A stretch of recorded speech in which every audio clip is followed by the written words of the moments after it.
supplemental.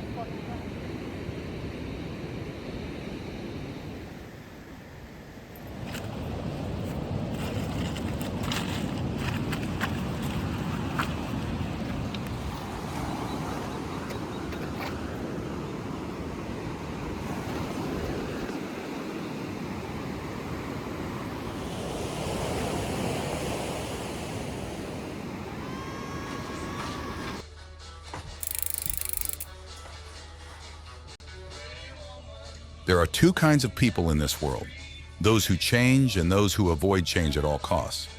Benny Foster is the kind of person who constantly changes, but there are some things about her that don't change.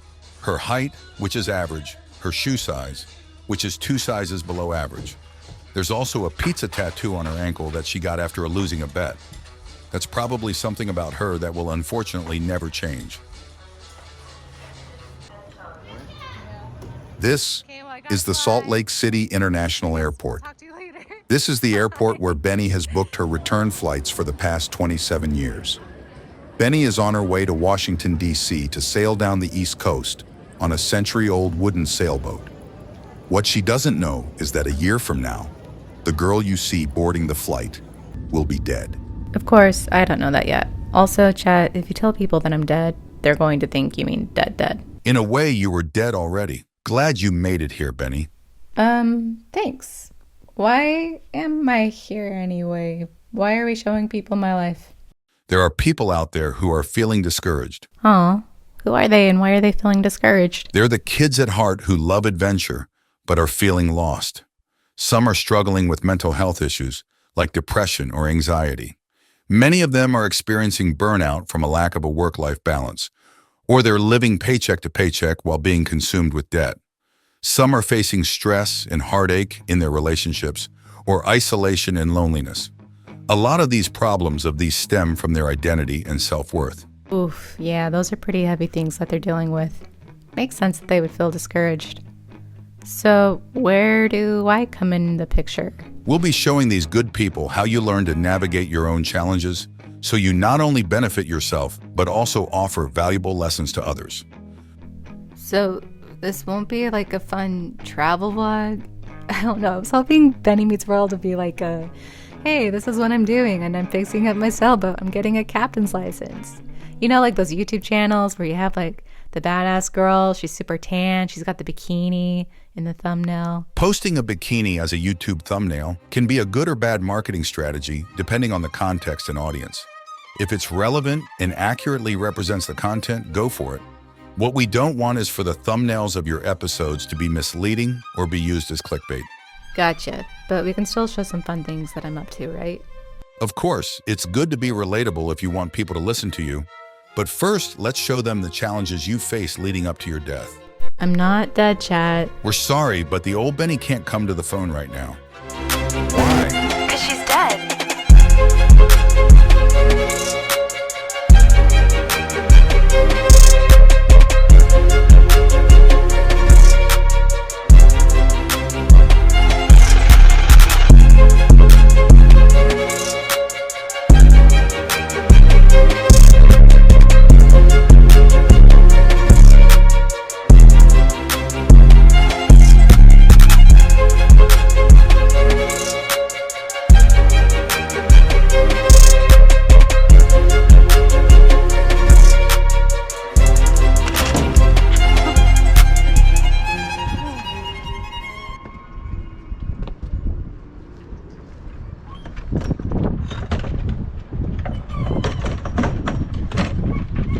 Hey, chat. Yes, Benny? How about before we show them more videos of me crying, we fill everyone in on what happened in between the last video I uploaded and where I quote-unquote die? Certainly. What day is that? That's back in 2021, the day before you sold your ambulance, Stanley, or as you called him, the Stanbillance. Oh, Stanley. He was a fun van. Can't believe I drove all the way down in that thing to Mexico with my dog. You did get some good use out of the Stanbillance. Not to mention you were able to get a 66.67% return on investment. Remind me, why did I sell Stanley? Why didn't I use the money to get another van? You chose to stop traveling out of a desire for stability. a yearning for roots that run deep and connections that endure. The transient nature of life on the road can be exhilarating, but it can also be isolating. It left you longing for the comfort of familiar faces and places. On top of that, you feared of losing deep connections back at home, and you wanted to see if you'd be happier or successful working a 9-to-5 job. That didn't even last a year. Sometimes it doesn't matter what path you choose. The spirit of adventure that has guided you thus far will always be a part of who you are, no matter where life may lead you. And that leads me to doing wilderness therapy. For those of you who only know of wilderness therapy because of the Paris Hilton documentary, it is a form of therapeutic intervention that takes place in the outdoors, typically in natural settings such as forests, mountains, or deserts. It is designed to help individuals overcome personal challenges, develop self-awareness, and build coping skills through a combination of wilderness experiences, group therapy, and individual counseling. Participants in wilderness therapy programs often engage in activities such as hiking, camping, rock climbing, and survival skills training. These activities are used as metaphors for the challenges they face in their lives, providing opportunities for reflection, growth, and personal development.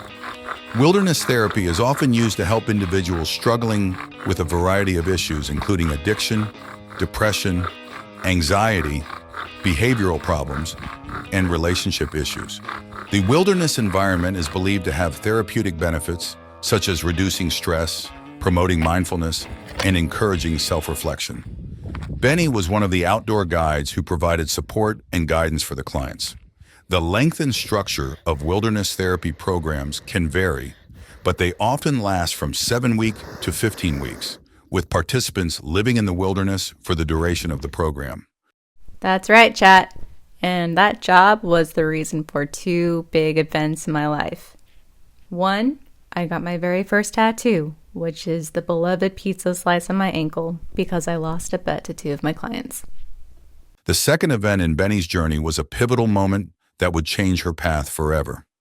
After 6 months of working in the wilderness, Benny experienced her first panic attack in the vast expanse of the desert.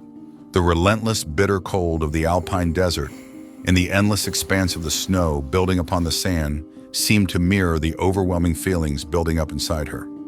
As she struggled to catch her breath and calm her racing heart, Benny realized that this was more than just a physical reaction to her surroundings. It was a profound moment of realization, a stark reminder of the fragility of the human mind and the toll that constant stress and pressure can take. In that moment of vulnerability, Benny was forced to confront her innermost fears and insecurities. She had always prided herself on her resilience and strength, but now she was faced with the harsh reality of her own limitations. The desert, once a place where she felt at home, had become a landscape of uncertainty and unease. It was a stark realization, but also a powerful one. It was then that Benny knew it was time for a new adventure, a new chapter in her life. She set her sights on the ocean, a place she had always feared. Just as the desert had tested her resilience and strength, the ocean would push her to confront her fears head-on and discover a new sense of freedom and possibility.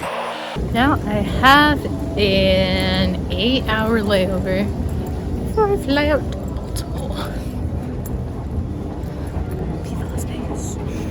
Please stand clear of the doors. I didn't realize that it was already boarding time and I almost missed the flight. The gates were already closed, but they opened it back up. Good morning. It is Sunday, 6 a.m. I don't know where I'm going. They haven't texted me yet. So I think I'll just hang out at the airport until I hear from them.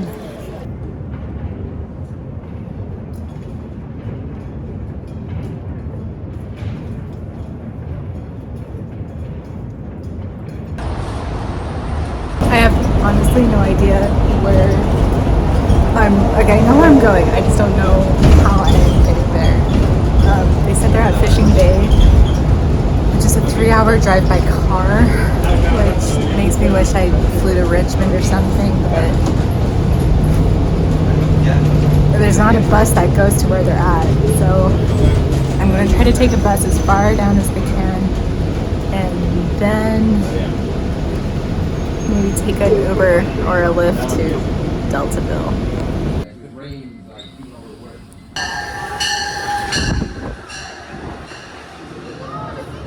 I think I'm going to Fredericksburg, but I'm actually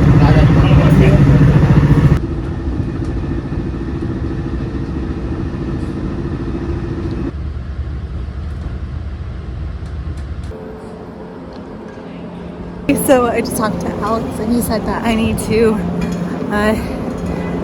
for the weather window, we have to leave by 1, so I have to take a $200 Uber over there because that's when we're there. It has to be done.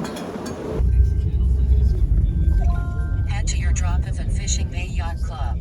Just ahead, make a left turn on North Capitol Street Northwest using the upcoming left lane.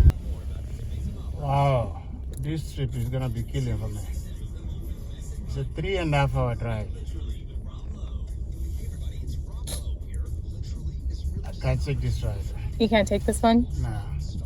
Okay. My Uber driver decided he didn't want to take me, so he dropped me back off at the train station. It's too far away.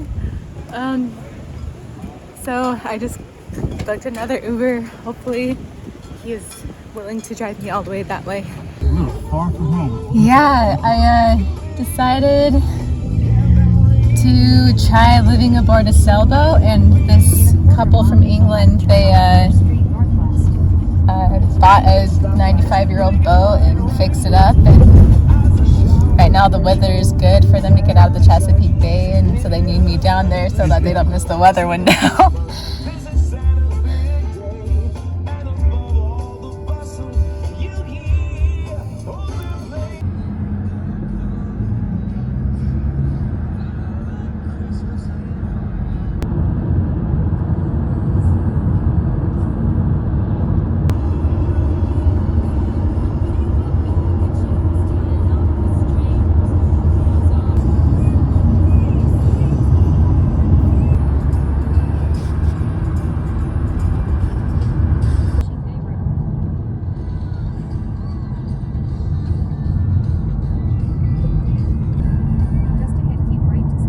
There she is, the adventurer.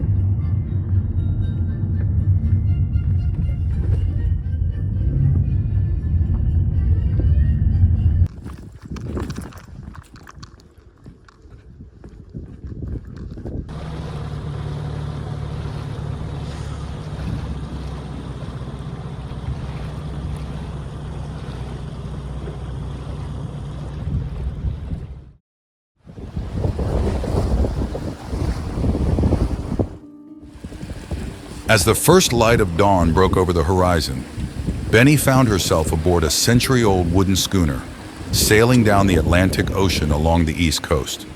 The ship creaked and groaned as it cut through the waves, its time-worn hull bearing the weight of centuries of seafaring history. The captain stood at the helm, his tired face illuminated by the soft glow of the rising sun. "If we head east now," he said, "we would make it to England." Benny's heart skipped a beat at the thought. Crossing an ocean on a boat had always been a dream of hers, a distant longing that now seemed within reach. Her first experience sailing was already a rather large one, a multi-day passage over 600 nautical miles. But the idea of spending weeks on end with nothing but the blue sky above and the endless sea below filled her with a sense of awe and excitement. As the schooner sailed on, Benny couldn't help but wonder what it would be like to cross an ocean on a boat, to rely on the wind and the stars for guidance, to experience the raw power and beauty of the natural world in its purest form. It was a thought that filled her with a mixture of fear and exhilaration, a feeling of being truly alive in the embrace of the ocean.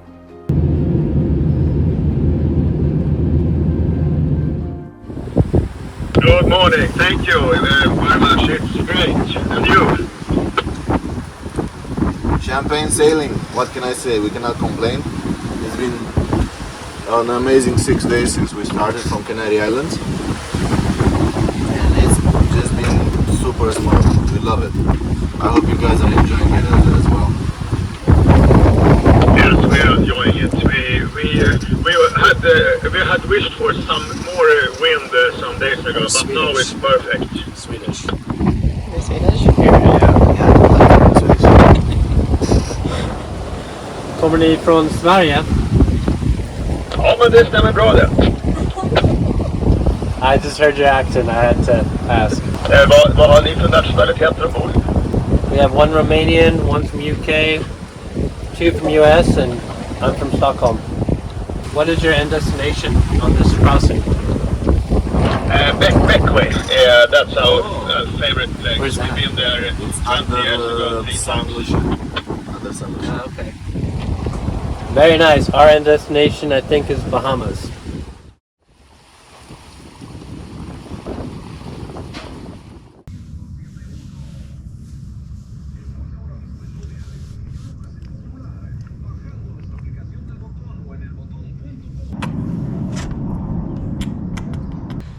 Today is going to be the last day I live in this cute little apartment, messy as it is.